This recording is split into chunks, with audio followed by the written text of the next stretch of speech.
வஉசியின் பொதுவாழ்வின் வீர தழும்புகள். நாடு தொழுவிய அன்றே அரசியல் களத்தில் ஒரு சாதனையாளராகவும் தண்ணீரில்லாத தலைவராகவும் தலை வணங்கி ஏற்றுக்கொள்ளப்பட்டவர் இந்திய தலைவர் நம் வஉசி ஐயா அவர்கள். பாமர மக்களுக்கு அரசியல் அறிவை ஊட்டி அவர்களை சிந்தித்த பழக்குவங்கியவர் நம் வஉசி ஐயா. தம்முடைய வலிமை மிக்க பேச்சாற்றலால் புதிய போர் எழுச்சியை ஏற்படுத்தியவர் நம் வஉசி ஐயா அவர்கள். விடுதலை என்று தமிழகத்தில் பொறுத்தவரை முதல் முறையாக பொதுமக்கள் கருத்து ஒன்றை உருவாக்க முனைந்தவர் நம் வஉசி. வஉசி தனி மனிதன் மேம்பாட்டில் அக்கறை கொண்டவர். ஒவ்வொரு மனிதனும் தன்னை நிறைப்படுத்திக் கொள்ள வேண்டும், அதன் வெளிகள் அவன் வாழ்வில் நலம் பெற வேண்டும் என்று கூறி விடைபெறுகிறேன். நன்றி, வணக்கம். அனைவருக்கும் என் அன்பின் வணக்கம். குமரும் எரிமலையாய் கொத்தளிக்கும் ஆழ்கடலாய் தியாக செம்மலாய் திகழ்ந்து வீரபாண்டியன் கட்டபொம்மன் பற்றி என் நெஞ்சின் ஆழத்திலிருந்து ஒரு சில கருத்துக்கள் இதோ.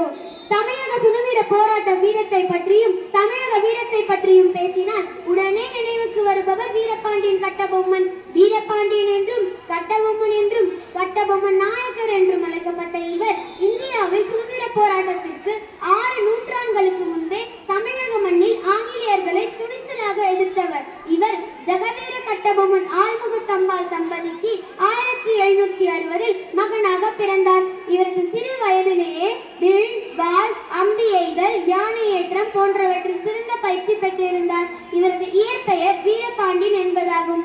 தந்தைக்கு பிறகு அரச பொறுப்பை ஏற்றுக்கொண்ட கட்டபொம்மன் நாட்டை நல்வழியில் ஆட்சி செய்தார். வீரபாண்டியன் கட்டபொம்மன் பாஞ்சாலக்குறிச்சியில் 47வது மன்னராக தனது 30வது வயதில் பொறுப்பேற்றார். இந்த காலகட்டத்தில் தான் ஆங்கிலேயர்களின் ஆதிக்கம் இந்தியாவில் அதிகரித்தது. அப்போது ஒரு சமயம் திருநெல்வேலி கலெக்டராக இருந்த ஜாக்சன் துரை என்பவர் கட்டபொம்மனிடம் வரிக்கேற்று சென்றிருந்த போது கோபம் அடைந்த கட்டபொம்மன், வரி, வட்டி, திரை, கிஸ்தி, வானம் பொழிகிறது, பூமி விழுகிறது, உனக்கேன் தர வேண்டும் கிஸ்தி? எங்களோடு வயலுக்கு வந்தாயா? ஏற்றம் இறைத்தாயா? நீர்ப்பாய்ச்சி நெடுவழியை கண்டாயா? அங்கு கொஞ்சி விளையாடும் எங்குல பெண்களுக்கு மஞ்சள் அரைத்து பணிபுரிந்தாயா? மாமனா அல்லது மச்சானா? மானம் கெட்டவனே, யாரை கேட்கிறாய் வட்டி? எவரை கேட்கிறாய் வட்டி? என்று பேசிய வீரவசனங்கள் என்றும் நம் காதுகளில் வீரத்தின் அடையாளமாக ஒளிந்து கொண்டேதான் இருக்கின்றது. 1799ஆம் ஆண்டு பானர்மென் என்ற ஆங்கில தளபதி பாஞ்சாலக்குறிச்சியின் மீது படையெடுத்து கோட்டையை கைப்பற்றியதால் கட்டபொம்மன் கோட்டையை விட்டு வெளியேறினார். அதே வருடம் அக்டோபர் 1 அன்று புதுக்கோட்டையில் கட்டபொம்மன் கைது செய்யப்பட்டார்.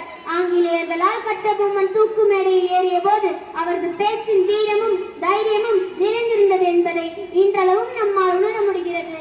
இவ்வளவு பாடுபட்டு வாங்கி தந்த இந்த சுதந்திரத்தை நாம் பேணி காப்போம். அனைவருக்கும் சுதந்திர தின வாழ்த்துக்கள். நன்றி, வணக்கம்.